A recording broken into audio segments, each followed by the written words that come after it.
Go. Hello there. My name's Tim. I'm just I've never done this before. I didn't ever anticipate doing it, but I don't know what else to do given what I've experienced more recently in terms of my encountering of other people and just an observation of how dreadfully people are suffering and anxious, and even the people who still have jobs there seem to be losing them at a fairly rapid rate at the moment. Anyway, I've got a friend encouraged me just to do something like this, so he said make 7 points. So I've got 7 points that I just knocked up quickly, and this is a bit off the cuff, but it should be all right. It says, my first point is it's a mistake, not a conspiracy. So I think, my sort of, I went through a process of, considering what was going on, and when I first heard it, I was like, I suppose to some degree, I naturally defaulted to the idea that it was a type of conspiracy, I guess. But then I realised, okay, no, it's not. It's not as straightforward as that. And over the next week or so, I suppose I started to change my mind, and I became convinced it was just a sort of a bit of a backlash on our state of consciousness, and I had different ideas about how we just hadn't been paying sufficient attention to reality, and it might have been a combination of the way that we live our lives, so pretty much recklessly in relation to our environment and each other in lots of ways. We don't look after each other, and we don't pay attention to some important things because we're so busy with other things like these phones and YouTubes and other things that really can't help us in these sorts of situations, other than connect us, I suppose you might say. Anyway, I finally arrived, having done a little bit of research. I'm not a great researcher, but I was fortunate enough to hear some very competent and capable researchers speak fairly, in a fairly straightforward and reasonable way, and they revealed that this thing is really just a matter of the wrong test. The reason the coronavirus, COVID-19, has sprung up is because of the testing protocol they're applying to it, it's just a gross error in the first instance, and for whatever reason, it's snowballed out of control, and still using the same technology, and they're using the same test, and they're going to inevitably find the same results, which is this small amount of RNA, which is deemed to be the offending sequence or segment, is going to cause people to be classified or considered as sick, or even if they're not sick, most of them actually are asymptomatic from what we understand or what the research has shown. And the other thing is, when the research has shown that the data that they're gathering, the results that they're getting, is somehow not consistent with the theory, the virus theory, because that's what it is, it's a theory, don't forget. They're basically skewing it to go back to the theory because they don't want to have to try and consider other alternatives, like, basically it is a mistake. And even if it is a conspiracy, it doesn't matter. The most important thing is the way we respond to it individually, and by responding to it properly individually, we can make a difference, collectively, hopefully, and help ourselves and our families and our communities and our governments and our countries and our world just get back from this state of, I suppose it's chaos that's consequent. So my first point was, it's a mistake, not a conspiracy. My second point, just unless we openly and honestly admit our mistakes, well, others are less likely to admit theirs. So that's something which is pretty self-explanatory. I think it's very difficult to admit our mistakes. It's the same for all of us. and the more reluctant we are to do that, you know, most often the worse the mistake becomes. So, I'm not. I don't want. I just want to encourage people to think carefully about the fact that they've listened to a lot of information from different sources, and those sources themselves have gathered information from a lot of other sources, and then you've got primary sources haven't been, most likely aren't the resource that our media and so forth are drawing upon. They're making mistakes. I don't want to get into all the complicated possibilities, but the fact is, if we can come to the conclusion that, this is not a virus, it's not a pathogenic agent even, it's a testing protocol gone mad in a medical world that is, I mean, look, I'm not a super brain, but I can work it out. Look, it's very difficult for doctors to overlook, any possibility of, helping their patient, especially with all the legal liabilities, and and their goodwill and their training and all the rest of it. They're doing their best to help, but if they're supplied with the wrong information because of just like a mistake that was made initially, the testing, and they're just saying, okay, we're going to do this, that, and the other thing, then it just gets worse and worse. So, if everybody can just, admit their own mistake, everybody take responsibility, and it's not the fault of the doctor, it's not the fault of, it's not about finding blame, it's about finding solution to the problem. And that is, like I say, the problem is there's no, like I'm saying this, there is no wretched COVID-19, variant of a coronavirus. In fact, coronaviruses aren't even established to exist in and of themselves. Viruses are an up in the air, they're an out there sort of proposition, because they're saying that there's this entity of a kind that relies on the function of your cells in your body in order to replicate itself, to duplicate itself. In actual fact, the information shows that it's entirely likely that what they consider to be the virus is just it's naturally generated by the cell itself from its own DNA in response to the distresses of like a pathogen. So if a pathogen's starting to affect your lungs or whatever, then your DNA says, or your body's response says, oh, we better get this out there, get that out there. We've got to try and sort the problem out, and then so in producing the RNA, which they're identifying as the COVID-19 RNA, which they've never properly identified in the first place. They've just made it is random practically, and the testing protocol isn't black and white. It's not binary. It's arbitrary. Like they just have, if you have a look at the PCR machine, you'll see you start to do cycles of this testing. So, and each cycle is it's to the power of, so, you do this thing. Some of these machines are incredibly fast. They're very quick. They can spin out a billion of these molecules from 2 molecules in 2 minutes flat.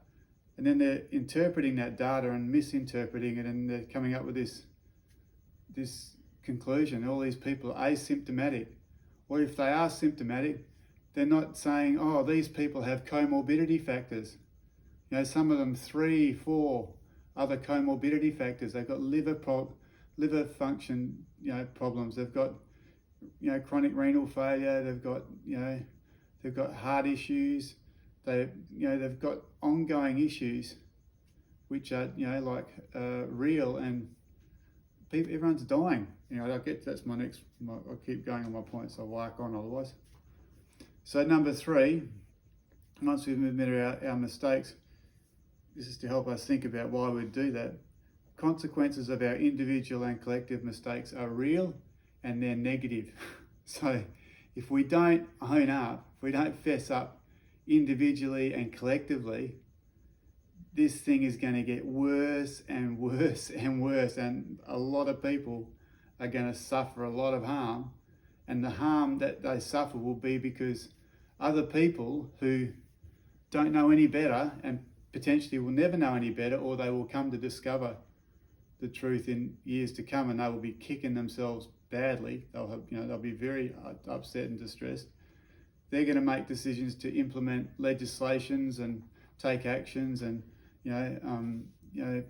cause people to be treated medically for things that they don't need to be treated for. And I don't want to get into big pharma and all the rest of it, but the fact is, the medications that they have, and the long list mostly of serious side effects, is actually worse than the symptoms that exist when they're treating them. So we will need to be careful that we don't end up with some sort of mandatory, treatment regime that's applied to people, even on the basis of their testing in an asymptomatic way to this thing, and so that's really serious. Our children are going to be subject to that. Our elderly parents are going to be subject to that. We're going to be subjected to it. Everybody potentially could be subjected to that, and that's out of control, and that's really like something to think seriously about. Not to mention the fact, what sort of bloody world are we living in when we just sit at home watching Netflix, or stressing out, doing whatever activity it is that we do, in the absence of having the meaningfulness of going out and interacting and conducting our normal daily routine. What sort of world are we living in if we just take it on face value that everybody needs to stay inside? And so that's the real mistake that we need to get a hold of and avoid the consequences on. It's not too late to do that. Number 4 just says, fear is normal and healthy, providing our fear is reasonable and not reactive and controlling. So, it is normal and it's healthy to be fearful. And, we all know within ourselves and, with others, it's, that's part of life, and it's an important part of life. But if our fear is not reasonable, and like I said in that last point, but it is consequential, we need to be careful, and we need to not react because of the fear. We need to be able to stop, and and this is what the trained, the people train their minds in this all the time, whether they're playing sports, whether they're people in the horrible game of military operations, people who have to operate safely, flying planes. They go through whatever training it is. The pilots, they all learn how to be calm and relaxed, so that the counterintuitive response, rather than the actual reaction to fear, which can be lethal. And that's exactly what this is presenting us with. It's like, we're going to let this thing become like, potentially lethal. I was talking to a friend just yesterday afternoon. I was talking to them about this situation we're in, and they were very distressed because it may well come about shortly that they won't have somewhere else to go, and if they lock down in their set of units in a suburb of Perth, that would be the worst thing in the world for them. They don't find them, they're very uncomfortable there.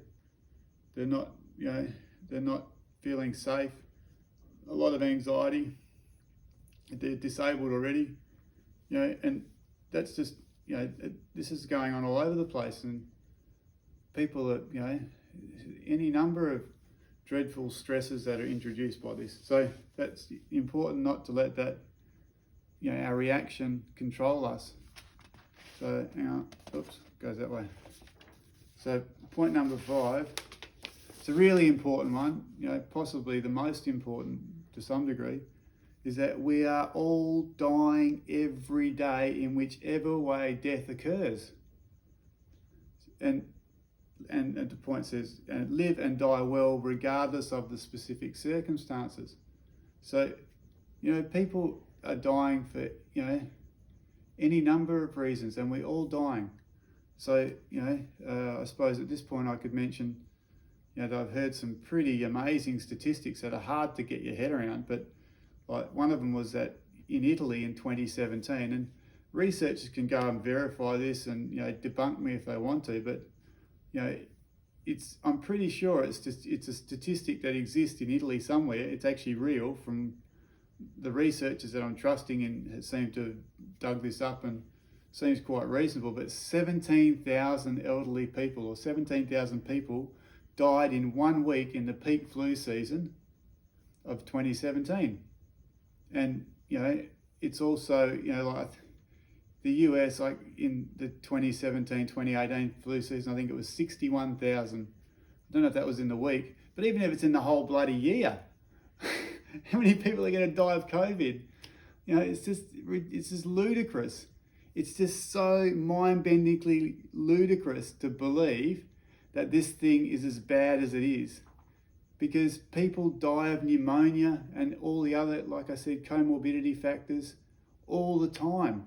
And why should we want to do anything about that?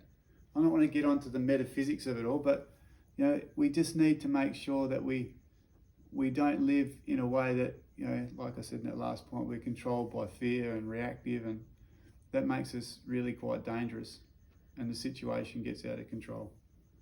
So I'm hoping that, you know, like we can do better than what we're doing.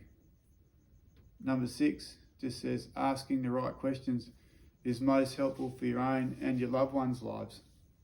So, you know, instead of just letting the thoughts roll around in your head, rattle around in your head, and become overwhelming about, you know, like, oh, how am I going to manage this? How are they going to manage this? How are they going to manage that? What if this? What if that? Then it becomes like more important to just say, okay, well, what are the right questions to ask here? And the right question to ask is, how the bloody hell are they working out what's going on in real terms? Like, what is happening here?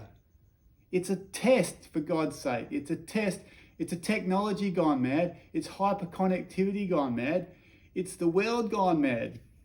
You know, it's like I'm so distressed because I did some research the other day to my limited ability to do it, and I read these. You know, that everyone's going about, oh, okay, Africa hasn't had any effects, and, you know, Russia and these other massive areas, they don't have any effects.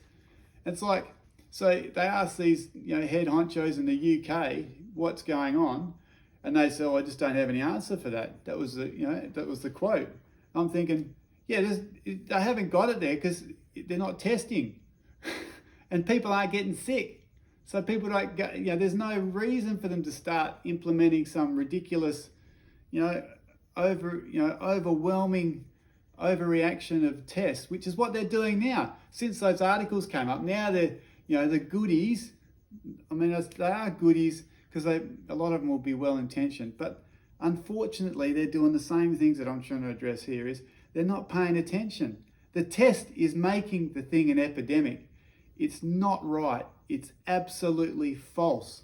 All the false positives and all the true positives that are asymptomatic show this quite clearly, and the history of all these different, you know, the epistemological, you know, studies, all the rest of it. They're saying, well, how the hell do these people in isolation suddenly bust out in, you know, COVID-19? No, you know, epistemological, there's no connectivity at all with infected people. There's no way. I mean, okay, they might have picked up a bit of change from somebody. Money is the big, you know, like, what the hell is going on? It's like, come on, just got to ask the right questions, because the right questions, hopefully, you know, will lead us towards the solution. And I think the biggest question I see is that third, you know, well, I can't remember which point it was, number 2. So, you know, have we made a mistake? Are we making a mistake? Are we doing the right thing? Can we do better? And I think you'll find the answer to those questions will be really helpful. But they've got to be asked really honestly. So, and it's for everybody, for God's sake, for your children. I've got children. It's bloody ridiculous, you know, like and children are much more sensible about these things in lots of ways, but they're also more vulnerable. And, you know, we've got to take responsibility for that, and not just, you know, this is just rubbish. We shouldn't be giving this problem to our children. The other thing is, you know, like they're talking about now, what are the impact of all this, over hygiene going to be? Like all this hand sanitization constantly throughout the day. There's all sorts of, there's actually toxicity within that stuff. It's not good for a lot of people who have sensitive skin are going to suffer. But also people are just like anxious if they can't get some bloody hand sanitizer, or, they haven't washed their hands. It's like, holy crap. People will walk around with gloves and masks, and it's out of control. So I ask people to ask the right questions. And number 7, and my final point, it's okay to make mistakes, and it's so long as your conscience is healthy enough to accept responsibility and make amends wherever possible. So it's okay for us to have made the mistakes we've made. We're all making mistakes all the time. What we need to do is actually look for ways to identify that and have those things identified for us where the need be. Other people can help us there, and listen to our conscience. Do we really want to let the world slip into this, this chaos, this ridiculous, false situation? Do we really want to do that? Is it, what are we going to tell our children? This is registering really strongly with the children, incidentally. It's like everybody is going to remember this. And, your children are going to say, oh, what did you do, Dad? What did you do, Mum? What did you do, Grandpa? What did you do, Grandma? What did you do? Uncle, auntie, whoever, neighbour? What did you do? If you sat at home and watched Netflix and waited for it to go away, then, you're not going to feel very good, are you? Your conscience is going to chip you big time. Might not chip you now, but it'll chip you when someone asks you down the track, or if you ever ask yourself, and maybe you never will, I don't know. You might slip it, you might not. Whatever the case is, you want to do the right thing because it's the right bloody thing to do. I think we need to just, accept responsibility. Where necessary, we suck it up, but we accommodate, the needs of our neighbours and our families and all the rest of it. We just need to try and fix it up. And I don't have all the solutions to those difficulties, but what I'm saying is if we start with these basic sort of, steps towards finding a solution to this problem, I'm sure the others will fall out, a lot more easily. The best thing about this, and people are saying this, is it's going to make good changes. And I think the best changes that can come about is just like a sensibility to the fact that we're all vulnerable and we're all dependent on each other in no small degree. And we all need to pay attention and not just be overwhelmed by some sort of, fear and, and then let ourselves become isolated. Holy crap, man. Fancy being locked down in your house. That's just that's an horrific, situation to be in. It's not natural. It's just not natural. It's not right. So, I think I've done enough. I mean, I never, I don't think any of us can say we've done enough, but, I think that'll do for now. And I hope that people can hear this and maybe, find it helpful. And it's good news for us all. It's not a real virus. If viruses indeed are real, it's not a real problem. It's a testing problem.